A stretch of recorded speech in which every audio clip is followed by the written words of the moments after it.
தமிழ்நாட்டில் உள்ள சமூகங்களில் மிகவும் முக்கியமான ஒரு பெரும்பான்மை மிக்க சமூகம்னா அது பறையர் சமூகம். இந்த பறையர்களுக்கென ஒரு நீண்ட நெடிய வரலாறுமே நம் ஊரில் இருக்கிறது. சங்ககால கட்டத்திலிருந்தே பறையர்கள் பற்றின பல குறிப்புகளும் பறையர்களின் வாழ்க்கை முறை பற்றியுமே ஏராளமான குறிப்புகளுமே நமக்கு கிடைக்கின்றன. தமிழ் குடியான பறையர்களுக்கு ஏராளமான வரலாறு இருந்தாலுமே அதில் மிகவும் முக்கியமான ஒரு வரலாறு தான் இந்த பதிவில் நம்ம பார்க்க போறோம். அது என்ன அப்படின்னா, வரலாற்றில் பறையர்கள் செய்த போர்களை பற்றியும் அவர்கள் செய்த புரட்சிகள் பற்றியும் தான் இந்த பதிவில் நம்ம பார்க்க போறோம். வீடியோக்குள்ள போறதுக்கு முன்னாடி நீங்க இன்னும் நம்ம சேனலை சப்ஸ்கிரைப் பண்ணாட்டி மறக்காம சப்ஸ்கிரைப் பண்ணிக்கோங்க. மேலும் இது மாதிரியான பல வரலாற்று சம்பந்தமான காணொளிகளுக்கு தொடர்ந்து நம்மளை ஃபாலோ பண்ணிக்கோங்க.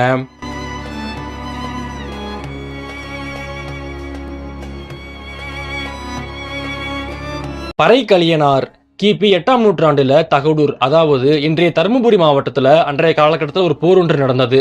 அந்த போர்ல ஒரு பறையர் சமூகத்தை சேர்ந்தவர் போர் செய்து அந்த போர்ல வீரமரணம் அடைஞ்சிருப்பாரு.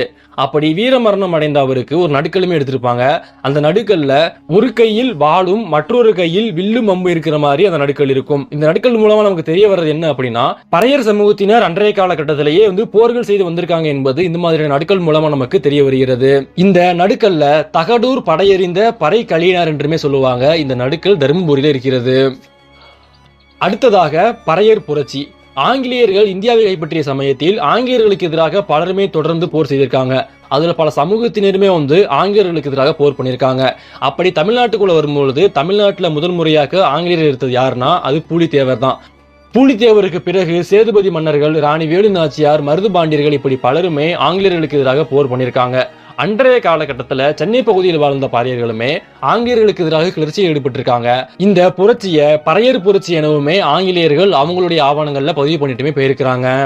கிபி 1785 சென்னையை சுற்றியுள்ள பகுதிகளில் இருந்த விவசாயம் செய்யும் பறையர்களிடம் ஆங்கிலேயர்கள் அதிகப்படியான வரி வசூல் பண்ணியிருக்காங்க. அன்றைய காலகட்டத்தில் இருந்த பறையர்கள் அனைவருமே ஒன்றாக கூடி ஆங்கிலேயர்களுக்கு வரி கட்ட முடியாது எனவும் புரட்சிகள் பண்ணாங்க. இந்த சமயத்துல ஆங்கிலேய அதிகாரியான ரிச்சர்ட் டைட்டன் என்பவர் பூந்தமல்லி பகுதிக்கு சென்ற பொழுது அவரை சுற்றி வளைத்த பறையர் சமூகத்தினர் அவரை விடாம சிறைப்பிடித்தாங்க. இதன் பிறகு ரிச்சர்ட் டைட்டன் ஆங்கிலேய அதிகாரிகளுக்கு தான் தாக்கப்பட்டு வருவதாகவும் சேத்துப்பட்டியில் உள்ள நம்முடைய அலுவலகம் சூறையாடப்பட்டு விட்டது எனவும் எனக்கு கூடுதலாக கம்பெனி சிப்பாய் படைகள் வேண்டும் எனவும் அவர் ஒரு கடிதம் எழுதியிருப்பாரு. இதன் பிறகு சென்னையில் உள்ள கருங்குழி என்ற பகுதியில் இருந்த பெரிய தம்பி என்ற ஒரு பறையர், இவர் தான் அன்றைய காலகட்டத்தில் பறையர்களுக்கு தலைவராக இருந்தாரு. இந்த பெரிய தம்பி என்பவர் ஒரு கடிதம் எழுதுறாரு. அந்த கடிதத்துல பறையர் சமூகத்தினர் அனைவரும் ஒன்றாக கூடி சென்னை நோக்கி வாருங்கள் என கடிதம் எழுதுறாரு. இந்த கடிதத்தை அன்றைய காலகட்டத்தில் ஆங்கிலேய அதிகாரிகள் பறையர் கடிதம் என்று அவர்களுடைய ஆவணங்கள்ல பதிவு பண்ணியிருக்காங்க. பெரிய தம்பியின் இந்த பேச்சை கேட்டு அனைத்து பறையர்களும் ஒன்றாக சேர்ந்து ஒரு மிக பெரும் பேரணியாக சென்னை நோக்கி சென்றாங்க.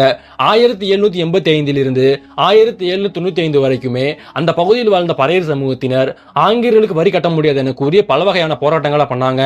இது ஆங்கிலேயர்கள் அவர்களுடைய பதிவுகள்ல பறையர் புரட்சி என தெளிவாக பதிவு பண்ணியிருக்காங்க. பல ஆண்டுகளாக தொடர்ந்து நடந்த இந்த போராட்டத்தை ஒரு வழியாக ஆங்கிலேயர்கள் அவர்கள் கட்டுப்பாட்டு கீழ் கொண்டு வந்து அந்த மக்களை அடிமைப்படுத்தி அதன் பிறகு ஆட்சியுமே பண்றாங்க. இந்திய விடுதலை போராட்ட வரலாற்றில் ஆங்கிலேயர்களுக்கு வரி கட்ட முடியாது என கூறி புரட்சி செய்தல்ல பறையர்கள் பங்கும் மிக பெரும் ஒரு பங்காக இருந்திருக்கிறது.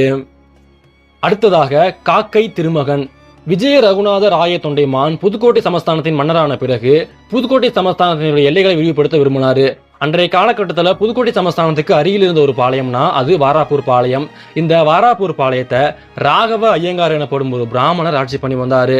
இந்த வாராப்பூர் பாளையத்தை புதுக்கோட்டை சமஸ்தானத்துடன் இணைப்பதற்காக அவர் சில நடவடிக்கைகளை மேற்கொண்டாரு. அதில் ஒன்றுதான் போர். வாராப்பூர் பாளையத்தை கைப்பற்றுவதற்காக ஆதி தமிழ் குடியான பறையர் குடியில் இருந்த காக்கை திருமகன் எனப்படும் ஒருவரை தேர்ந்தெடுத்து அவர் தலைமையில் ஒரு படை அனுப்பி வைக்கிறாரு.